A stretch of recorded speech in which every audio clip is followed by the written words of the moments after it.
Hello, student. I hope you all are well today. In this session, we will discuss about our chapter number 2, that is movement of the earth. See, we all know that is the earth is the third planet in our solar system. In our first chapter, we can learn the imaginary lines. The imaginary lines such as longitude, latitude, equator, hemisphere, North Pole, South Pole, hemisphere like East hemisphere, South Pole, Southwest hemisphere, and so many other things as well in our first chapter. So, on this chapter, we will learn about the movement of the earth. So, before starting our topics, we can learn what is movement. Movement means changes, motion. We can also call it the motion. Motion like earth कैसे move करता है, कैसे revolution आता है, वो अर्थ क्या है, उसके रोटेशन के अकॉर्डिंग टू क्या क्या चेंजेस आते हैं, डे कैसे होता है, सीजन्स कैसे चेंज होते हैं. तो ये सब कुछ जो है वो हम लोग इस चैप्टर के अंदर लर्न करेंगे. So now let's we start our first topic, that is shape of the earth. First topic in your textbook, that is the shape of the earth. So in the first paragraph we can see that many years ago people believed that the earth was flat, but Indian astronomer Aryabhat and Bhaskara discovered that the earth is a sphere and it spins on its axis. Okay, so many years एगो, बहुत साल पहले की बात है. बहुत सारे astronomer ऐसे कहते हैं the earth was flat. In this picture you can see that the earth was flat and it has one moon. Moon तो हमारे पास एक है ही, बहुत सारी गैलेक्सी में अलग अलग मून्स होते हैं, किसी में 2 होते हैं. तो कोई ऐसी गैलेक्सी के प्लैनेट्स है जिसके पास बहुत सारे मून्स होते हैं, अनकाउंटेबल. बट हमारे अर्थ के पास, पृथ्वी के पास एक ही मून होता है. तो in this picture you can see the earth is flat. बहुत सारी ऐसी कंट्रीज भी थी जो स्टिल अब तक ऐसा शो करती थी the earth is flat, but no, our earth is round. हम सभी को पता है जो ऑरेंज होता है उस शेप में है हमारा अर्थ. तो साइंस में आप लोगों को सबको आता ही होगा, पर ये सोशल स्टडी में भी आपको आता है तो थोड़ा बोरिंग है, पर पढ़ना तो पड़ेगा, इंटरेस्ट तो लेना ही पड़ेगा. सो अर्थ इज़ फ्लैट यहाँ पे दिखाया गया है. पर हमारा जो इंडियन एस्ट्रोनॉमर है Aryabhata and Bhaskara, that discover the earth is as a sphere and its spin on its axis. Aryabhata और भास्करा जी वो हमारे इंडिया के ही हैं और he was a very famous scientist on its era around 480 CE century. Okay 480 century के around Aryabhata का जन्म हुआ था. और भास्करा जो हैं भास्करा, तो वो आर्यभट्ट के ही स्टूडेंट थे. सो उसके बारे में हम लोग देखते हैं. बच्चों, हमेशा एक ही चीज़ हमेशा ध्यान में रखो कि अगर आप कोई भी चीज़ अगर लर्न कर रहे हो तो ऑब्वियस चीज़ है आपको उसकी हिस्ट्री या उसके अंदर जो भी डिस्क्रिप्शन है आपको पता होना चाहिए, तो ही आप ज़्यादा से ज़्यादा आउटपुट दे पाओगे. अगर आपकी मदर है वो सब्जी बनाती हैं, आप लोग खाते हो, ठीक है, सब्जी रोटी खाते हो, तो सब्जी तो आपको क्या लगता है कि ये जैसे बैंगन है, ओके, या कोई भी XYZ कोई दूसरी सब्जी ले लो, तो उसका आप शाक खा रहे हो, तो एटलीस्ट आप लोग शाक खा रहे हो, कोई भी सब्जी खा रहे हो, तो सब्जी कैसे खा रहे हो, उसमें से आपको क्या मिलता है वो भी आपको पता होना चाहिए. कि आपको ग्रीन वेजिटेबल्स में प्रोटीन, आयरन, वो सब कुछ मिलता है, वो भी आपको पता होना चाहिए. सब्जी बनती है, स्पेशली फॉर गर्ल्स सब्जी बनती है, तो उसमें ये सारे मसाले वगैरह इंग्रेडिएंट्स डालते हैं, तो वो सब कुछ आपके पेरेंट्स को, आपकी मम्मा को तो पता ही होगा, तो ही अच्छे से अच्छी आपके लिए डिश या सब कुछ बना पाएगी ना. आप नॉर्मल से नॉर्मल मैगी भी बना लेते हो, तो मैगी थोड़ी ऐसे ही बन जाती है, उसके लिए भी पानी चाहिए, मसाला चाहिए, तो एटलीस्ट कैसे बनाते हैं वो भी पैटर्न आपको पता होनी चाहिए. तो ये आप अच्छे से अच्छे, जिसकी बहुत सारे मैगी में तो बहुत सारे टाइप की आप लोग मैगी बना सकते हो। वेज मैगी बना सकते हो, सूपी मैगी बना सकते हो। तो ये सब कुछ कब बना सकते हो? जब आपको उस रिगार्डिंग नॉलेज होता है तब। आपको अगर नॉर्मल सी केक बनानी हो, पेस्ट्री बनानी हो, या कोई भी बुक लिखनी हो, तो आप लोग एक सोर्सेस ऑफ डेटा होता है, कोई डेटा के अकॉर्डिंग टू ही आप उसके ऊपर लर्न करोगे। कि आपको पता होगा कि हाँ, नॉर्मल से एक चाय बनाते हैं तो हाँ उसमें मसाला डालते हैं, चाय पत्ती डालते हैं, ये डालते हैं, वो डालते हैं। तो क्या आपको ऐसा नॉलेज होता है? वैसे ही एटलीस्ट हमारे अभी भी जो भी रिसर्चर है, साइंटिस्ट है, तो वो लोग हमारे जो पास्ट साइंटिस्ट हो गए हैं उनके डेटा के अकॉर्डिंग टू अभी न्यू रिसर्च, उनकी जहाँ से स्टॉप हुई रिसर्च वहीं पे वो लोग अपनी रिसर्च कंटिन्यू कर रहे हैं हमारे साइंटिस्ट। यहाँ पे this is the picture of Aryabhata. ये किसका पिक्चर है? आर्यभट्ट। आर्यभट्ट क्या कौन थे? उसका बॉर्न जो है ना 476 सेंचुरी के अराउंड हुआ था। और जो उसका एकेडमिक बैकग्राउंड की बात करें तो जो उसको किससे इन्फ्लुएंसेस मिली थी ये सब कुछ रिसर्च करने के लिए, तो सूर्या सिद्धांत करके थे, उनसे उसको ऐसे उनकी इंस्पिरेशन मिली थी कि मैं इसके ऊपर वर्क करूँ। जो गुप्ता एरा था, ओके, वो भी हम लोग आगे पढ़ेंगे। तो जो गुप्ता एरा था तब उसका बर्थ हुआ था। He is a very famous mathematician in our India and best astronomy. Okay, उसका जो नोटेबल जो वर्क होता है, उन्होंने जिसके ऊपर वर्क किया है, जिसके अकॉर्डिंग टू अभी भी बहुत सारे इसरो के और नासा के साइंटिस्ट उसके ऊपर से ही, उसके वर्क के ऊपर से ही बहुत कुछ नई नई चीज़ें ऐसे रिसर्च कर रहे हैं, जिसके आर्यभट्टिया और आर्य सिद्धांत उसका जो नोटेबल आइडियाज़ है। और उनके आइडिया से इन्फ्लुएंस होके जैसे लाला, भास्करावन, फिर ब्रह्मगुप्त, वारामीरा, ये सभी भी साइंटिस्ट ही हैं जो उनके सारे आइडियाज़ हैं। सो उसमें उन्होंने बहुत सारे आइडियाज़ हैं, like value of pi, solution of single variation. तो ये सब कुछ जो है एक्सिस के ऊपर, ये सब कुछ बहुत सारे मैथ्स के ऊपर उन लोगों ने वर्क किया था।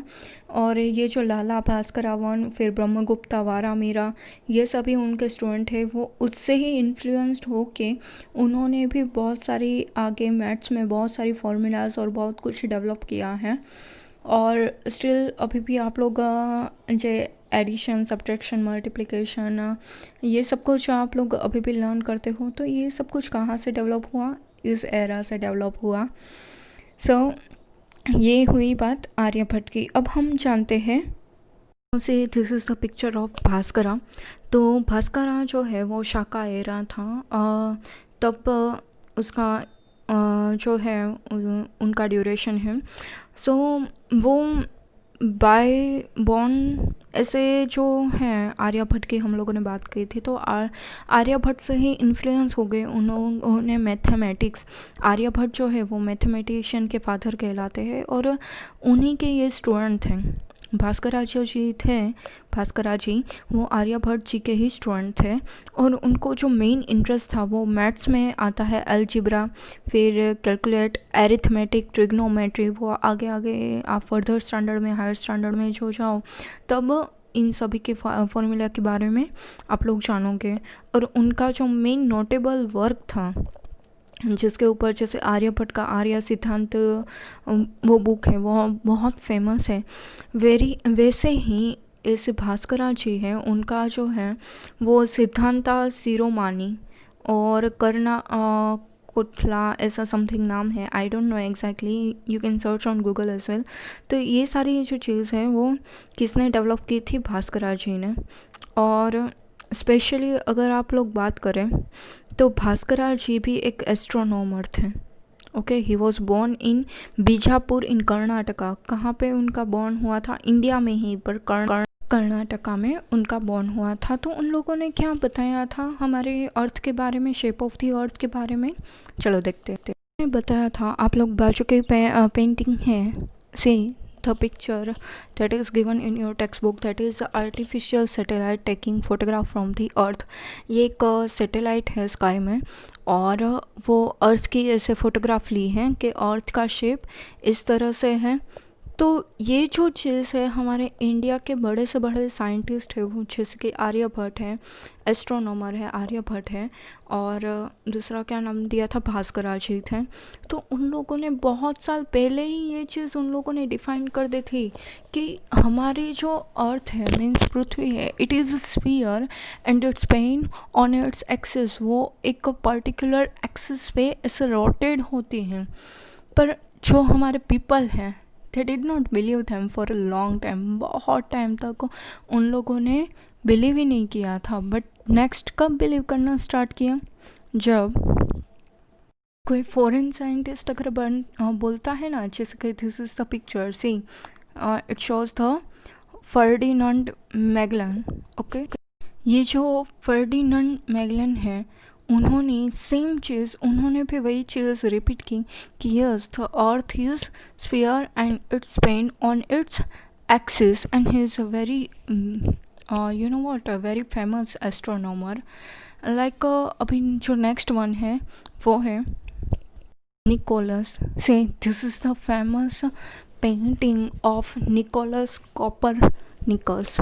Okay, they both are proved that ये हमारे जो आर्यभट्ट है और भास्कर, वो हमारे इंडिया के इतने बड़े साइंटिस्ट है, इतने बड़े मैथमेटिशियन हैं, तो सब लोगों ने उनकी बात नहीं मानी।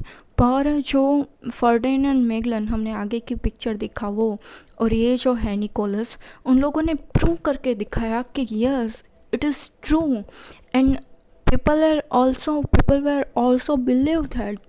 कि अभी देखो निकोलस ने बोल दिया, फर्डिनांड मैगलन ने बोल दिया कि चलो ये है like sphere and it's spin on its axis, जो अर्थ है वो ऐसे रोटेट भी करता है, उनकी एक्सिस पे ही रन करता है। तो चलो इन लोगों ने प्रूव कर दिया तो सारे पीपल बिलीव करते थे, पर हमारे इतने बड़े साइंटिस्ट ने बोला तब कोई बिलीव नहीं करता था। चलो हम लोगों ने ये चारों के थॉट तो देख लिया, चारों के थॉट लाइक आर्यभट्ट कौन थे, भास्करा कौन थे, फर्डिनांड मैगलन और निकोलस वो भी एस्ट्रोनॉमर थे। तो ये चारों एस्ट्रोनॉमर की बात हुई, उन लोगों ने प्रूव कर दिया। उसके बाद हम लोग आगे जाते हैं। सो उसमें लिखा है today we know for the sure that the earth is spherical which can easily be seen in the photograph of the earth taken with the help of satellite। कि अभी हम लोग आज के दिनों में हम लोग श्योर हो गए कि अर्थ जो है वो स्फेरिकल है। ओके, और यहाँ पे जो आर्टिफिशियल ऊपर आप देखोगे कि ये सैटेलाइट है और सैटेलाइट से हमारी अर्थ की ऐसे फ़ोटोग्राफ ली हुई है। सो अभी देखो जब प्रूफ मिलता है ना तब सब लोग मानते हैं। आज की दुनिया को सभी को प्रूफ चाहिए। सब लोग इतने बड़े बड़े साइंटिस्ट अगर पहले से ही बोलते हैं कि ये चीज़ें ऐसे होगी तो कभी कभी उनकी बातों पे बिलीव भी करना चाहिए, पर कोई पीपल बिलीव नहीं करता। पर जब वो लोग मर जाते हैं, उसकी डेथ हो जाती है, जब वो इस दुनिया में नहीं रहते, फिर दूसरे ही साइंटिस्ट आते हैं, उनका ही डेटा फॉलो करते हैं और उनके ही डेटा को प्रूव करते हैं, तब सब लोग बिलीव करते हैं। पर जब वो पहले से ऐसे अनुमान लगाते हैं कि ये चीज़ है तो एटलीस्ट कोई बात हम झूठ तो बोल नहीं सकते। वैसे ही यहाँ भी वही चीज़ है कि हमारे इंडिया वालों ने सबसे पहले ऐसे रिसर्च की थी अर्थ के बारे में, पर क्रेडिट कौन ले गया? ये दोनों, फर्डिनांड मैगलन और निकोलस कोपरनिकस। ओके, जाने दो अभी जो भी हुआ। So in our next paragraph, so next paragraph में हम लोग देखेंगे। सो नेक्स्ट पैराग्राफ में लिखा है it is easy to learn more about the earth with the help of a globe. Okay, ये सब कुछ लर्न करना तब इजीली रहेगा with the help of a globe. हम जो ग्लोब होता है उसके अकॉर्डिंग टू ये सारी चीज़ लर्न करें तो वो हमारे लिए ईजी रहेंगी। So a globe is the model of the earth with oceans, seas and continent shows on the smaller scale। एक स्मॉलर से स्केल होती है जिसके थ्रू कि हमारा जो ग्लोब है एक मॉडल है। ग्लोब क्या है? It is a model of the अर्थ, जिसमें बहुत सारे ओशियंस होते हैं, सीज होती हैं, कॉन्टिनेंट होते हैं। कॉन्टिनेंट लाइक एशिया है, अफ्रीका है, ऑस्ट्रेलिया है। सो ये सारे बड़े बड़े कॉन्टिनेंट है। तो we are having a 7 continent. Okay, so it shows the smaller scale. एक छोटे से स्केल में आप लोग ये बड़ी बड़ी चीज़ें आप लोग देख सकते हो, एक्सप्लोर कर सकते हो। किस तरह से एक्सप्लोर कर सकते हो? With the help of a globe. So ये ग्लोब के अकॉर्डिंग टू, हम ग्लोब के बारे में हम लोग जानेंगे नेक्स्ट लेक्चर में। उसमें आप लोग मोर अबाउट ग्लोब, उसमें भी साउथ पोल क्या होता है, नॉर्थ पोल क्या होता है, एक्सिस क्या होता है, inclination of the earth axis क्या होता है, फिर GMT क्या होता है। ओके, ग्रीनविच मीन टाइम भी कहते हैं। तो हम इमेजनरी लाइन में तो आगे देख चुके हैं।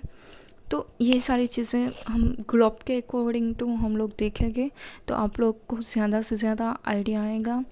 तो आई होप सो ये फर्स्ट लेक्चर में द शेप ऑफ द अर्थ वाला टॉपिक आप लोगों को क्लियर हो गया होगा। सो यार, our textbook page number 9, that is shape of the earth, is over. Thank you so much and have a nice day.